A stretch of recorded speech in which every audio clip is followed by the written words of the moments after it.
Hello students, welcome back my YouTube channel जिसका नाम है स्मार्ट एजुकेशन टॉपिक। आज का टॉपिक हम लेके आए हैं आपके लिए final account. What is final account? Final account क्या है, किसे कहते हैं? हमारा फाइनेंशियल ईयर स्टार्ट होता है 1 अप्रैल से स्टार्ट और 31 मार्च को खत्म। तो इसके खत्म होने पर जो हम फाइनल अकाउंट बनाते हैं वो आते हैं हमारे ट्रेडिंग अकाउंट। उसके बाद बनता है प्रॉफिट एंड लॉस अकाउंट। ये हमारे फाइनल अकाउंट्स के अंदर आते हैं जो हमारे ईयर्स एंडिंग में बनते हैं। एंडिंग ईयर के वो फाइनल अकाउंट कहलाते हैं। ठीक है गाइस, इससे हमें पता चलता है कि हमारे जो बिजनेस है उसमें कितना प्रॉफिट हुआ लास्ट में और कितना लॉस हुआ, कितने एक्सपेंस हुए। ये सभी हमें trading account and profit and loss account के जरिए पता चलता है। और बैलेंस शीट हमारा कोई अकाउंट नहीं है, ये एक स्टेटमेंट है। तो बैलेंस शीट सबसे लास्ट में बनाई जाती है। इससे पूरे ईयर का प्रॉफिट एंड लॉस का पता चलता है कि बिजनेस लॉस में जा रहा है हमारा या प्रॉफिट में। तो नेक्स्ट आ जाइए ट्रेडिंग अकाउंट के अंदर। ट्रेडिंग अकाउंट क्या है? यह एक नॉमिनल अकाउंट है और यह प्रिपेयर होता है डायरेक्ट इनकम और डायरेक्ट एक्सपेंस के बेस पर। ठीक है गाइस, मैंने इनकम और डायरेक्ट इनकम और इनडायरेक्ट इनकम की वीडियो बनाई हुई है। आप डिस्क्रिप्शन में लिंक दे दूंगी मैं उनका, आप जाकर चेक कर लेना, तभी आपको ये कंसेप्ट अच्छी तरह समझ में आ पाएगा। तो ट्रेडिंग अकाउंट क्या है? नॉमिनल अकाउंट है। नॉमिनल अकाउंट का भी मैंने पूरा चैप्टर समझा रखा है। ठीक है गाइस, वो चेक कर लेना। तो यह प्रिपेयर कैसे होता है ट्रेडिंग अकाउंट? डायरेक्ट, ये डायरेक्ट इनकम, जो डायरेक्ट इनकम आ रही है और डायरेक्ट हमारे खर्चे हो रहे हैं, सीधे खर्चे हो रहे हैं, उससे हमारा ट्रेडिंग अकाउंट प्रिपेयर होता है। अब ट्रेडिंग अकाउंट को प्रिपेयर करने के बाद हमें ग्रॉस प्रॉफिट और ग्रॉस लॉस कैसे मिलता है? तो ग्रॉस प्रॉफिट की तरफ आ जाते हैं। पहले हम ट्रेडिंग अकाउंट का अगर क्रेडिट साइड डेबिट साइड से ज्यादा है तो हमें ग्रॉस प्रॉफिट होगा। कि जो हमारा क्रेडिट साइड है, CR credit side trading account का जो डेबिट साइड है, एक साइड होता है क्रेडिट और एक साइड होता है हमारा डेबिट।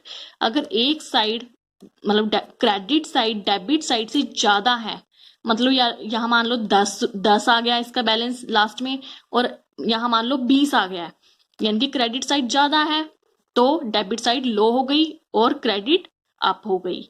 तो हमें इसका ग्रॉस प्रॉफिट का पता लगता है कि हमारी ग्रॉस प्रॉफिट है, यानी कि इनकम्स आ रही हैं वो क्रेडिट साइड और जो लॉस हो रहे हैं वो डेबिट साइड। ठीक है, अगर हमारी इनकम्स वाला साइड ज्यादा हो रहा है तो क्या होगा? ग्रॉस प्रॉफिट होगा हमें। तो इसी तरह ग्रॉस लॉस की तरफ आ जाइए। ट्रेडिंग अकाउंट का डेबिट साइड क्रेडिट साइड से ज्यादा है तो वो ग्रॉस लॉस कहलाएगा।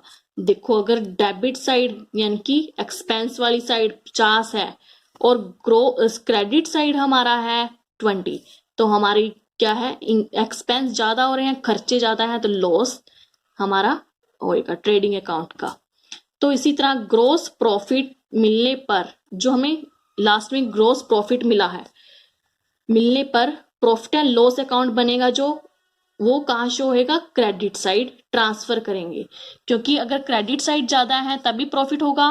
तो इसी तरह वो प्रॉफिट एंड लॉस में क्रेडिट साइड ही शो करेंगे प्रॉफिट को। और इसके अपोजिट, जैसे ग्रॉस लॉस आने पर उसको डेबिट साइड शो करेंगे, ट्रांसफर करेंगे।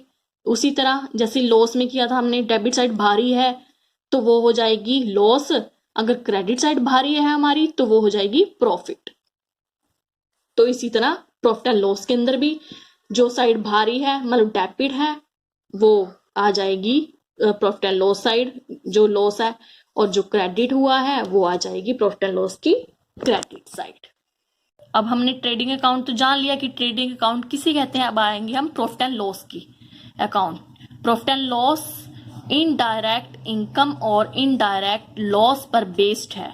अब देखो, जो हमारा ट्रेडिंग अकाउंट था वो था डायरेक्ट इनकम और डायरेक्ट लॉस पर आधारित बेस्ड, और जो प्रॉफिट एंड लॉस बनेगा वो बनेगा हमारा इनडायरेक्ट और इनडायरेक्ट लॉस पर बेस्ड है।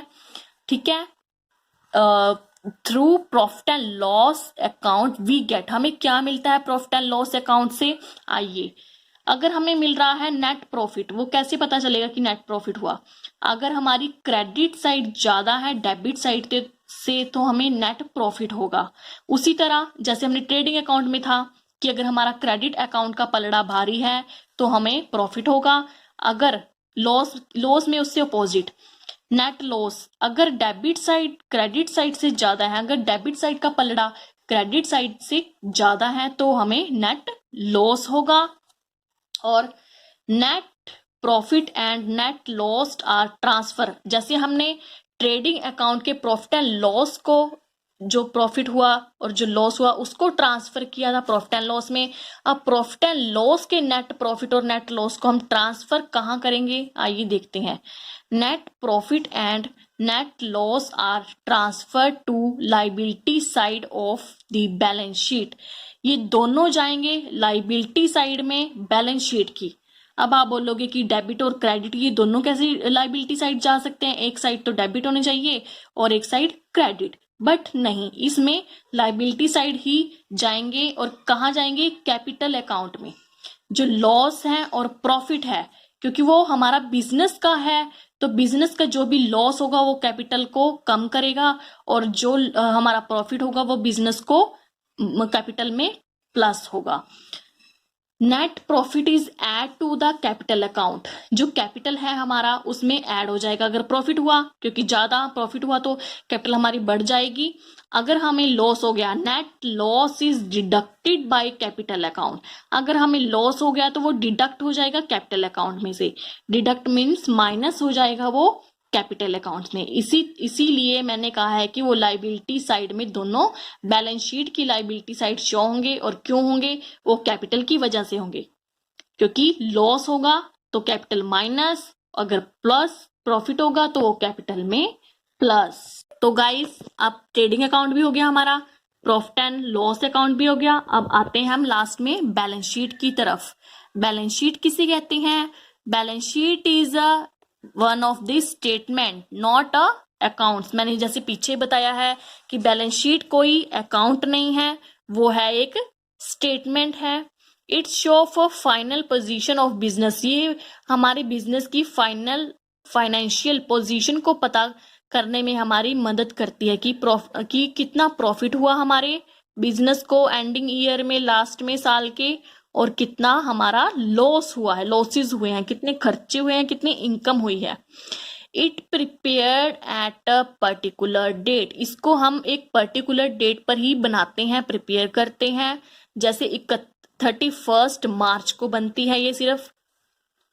Assets, creditors, sundry debtors, sundry creditors transfer to balance sheet, जो चीजें हमने प्रॉफिट एंड लॉस में नहीं मेंशन की वो बैलेंस शीट में मेंशन होती हैं। Assets, creditors, sundry debtors transfer to balance sheet which has been not transfer to trading and profit and loss, की जो हमने ट्रेडिंग और प्रॉफिट में नहीं हमने शो की हैं वो बैलेंस शीट में शो हो जाएंगी सभी चीजें, क्योंकि लास्ट स्टेटमेंट होती है। Balance sheet is a last statement of accounts. And next is balance sheet is a statement which is divided into two side. ये भी टू साइड, जैसे profit and loss, trading account two side में divided, debit और credit, but balance sheet divide है asset और liability. एक side आएगी हमारी लाइबिलिटीज और एक साइड आएंगी हमारी एसेट्स। तो left hand side of the balance sheet is known as liability, जो लेफ्ट साइड है वो आई जाएगी liability, and right hand side is known as asset side, जो हमारी राइट साइड है बैलेंस शीट की, वहां हम एसेट, सभी तरह की एसेट शो करेंगे और लेफ्ट साइड हम करेंगे लाइबिलिटीज शो। तो गाइस ये थी हमारी बैलेंस शीट की स्टेटमेंट्स, जो बैलेंस शीट में मेंशन होगा। आई होप आपको trading account, profit and loss account and balance sheets का कंसेप्ट आपको समझ में आया होगा। अगर नहीं भी आया तो कमेंट बॉक्स में जाकर जरूर मेंशन करें। जो चीज आपको अच्छी लगी हो लाइक करें, चैनल को सब्सक्राइब करें, तभी मैं आने वाली वीडियोस को आप तक पहुंचा पाऊंगी। ठीक है गाइस, अगर नहीं भी अच्छा लगता तो आप कमेंट करके बता सकते हो कि क्या चीज़ आपको ठीक लगी और क्या नहीं लगी। Thank you for watching this video को लास्ट तक देखें।